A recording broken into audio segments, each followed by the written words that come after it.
Donald Trump leaving the G7 early, returning to Washington. And he, at the same time, made the announcement that the people in Tehran should evacuate immediately. I mean, that's a chilling announcement from a U.S. president. It echoed, of course, the announcement from the Israelis. The Israeli Defense Forces did target military infrastructure, supposedly, but they're also hitting, collateral targets.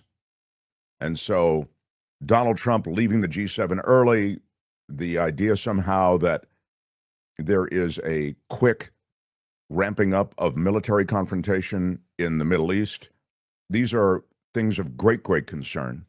Iran is not Iraq, as you know. If you get into a thing with Iran, it's going to be a much, much tougher situation than Iraq. And Iraq was no party. Mm-mm. So where was the Secretary of Defense during all of this? On Fox News Channel, of course.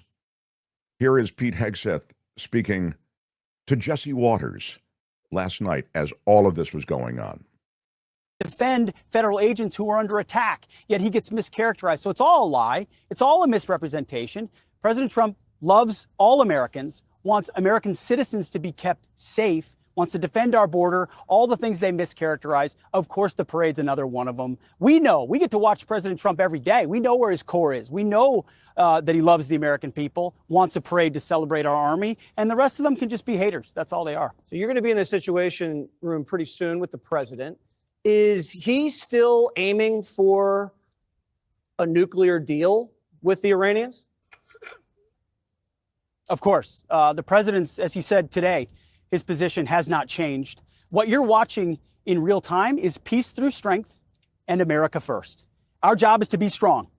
We are postured defensively in the region to be strong in pursuit of a peace deal. And we certainly hope that's what happens here. And America first means we're going to defend American personnel and American interests. So when you see jets and you see air defense assets and counter UAS assets, that's because my job as the Secretary of Defense is to ensure that our people are safe and that we're strong so that we can set the conditions for a deal. And President Trump's made it clear it's on the table. The question is whether Iran will take it. All right. So, okay, I just want to show you a little bit. First of all, I think it's more than a little bit effed up that the Secretary of Defense has time to go on Fox News Channel as the President of the United States has left the G7 early to get back to Washington for a cabinet meeting. I guess the cabinet meeting didn't start until later that night or whatever. It just seemed, these are people who are always anxious to get on television and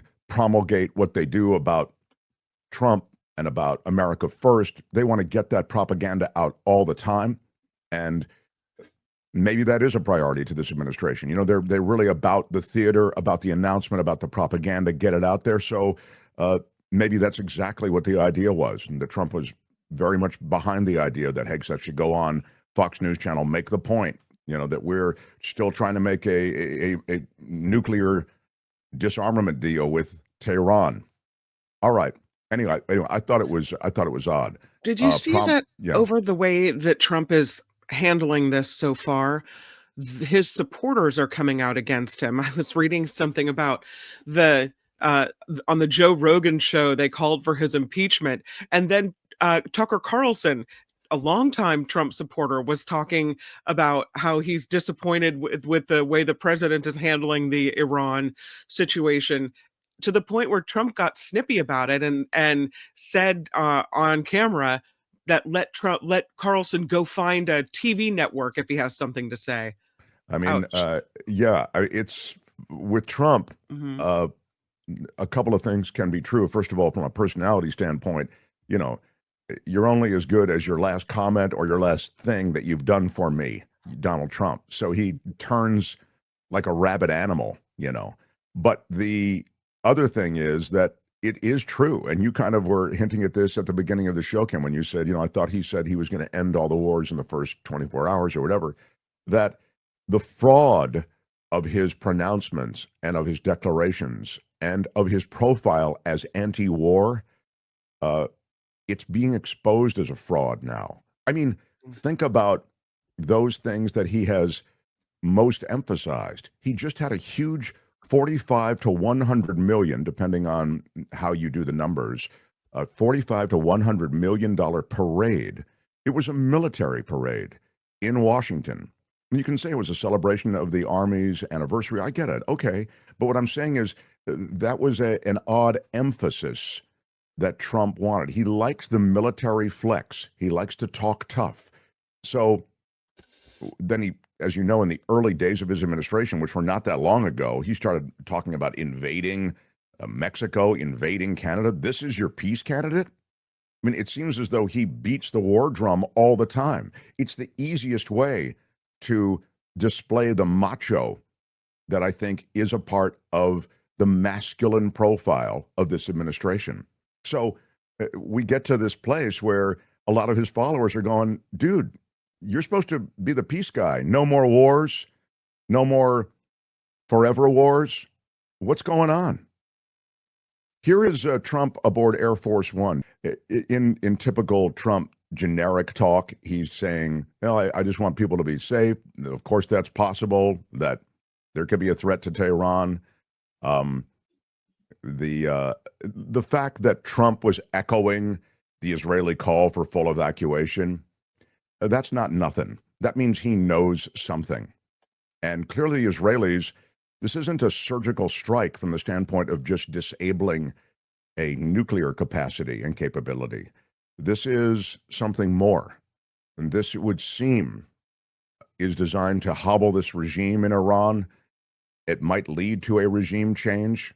They keep saying we, the Israelis, just want the people of Iran who've been dominated by this religious, the religious overlords that have ruled Iran since the Iranian Revolution of, was it 79? We want those people to finally have a say in who runs your country. And so we are hoping that this opportunity, this is essentially a reducto on what the Israelis are saying. And Netanyahu says it almost in these words. We're hoping that the people of Iran rise up and they call for the regime change. So, you know, we'll destabilize, you guys change the regime. But at the base of this was the real threat that Iran was close to nuclear capabilities, and that they would likely farm out a lot of those nuclear capabilities to, like, the Houthis, to surrogates. Hi, it's Mark, and I thought that was great. Hit the notification bell, you'll know whenever there's a new video being dropped, and please subscribe to our channel to help us save the universe.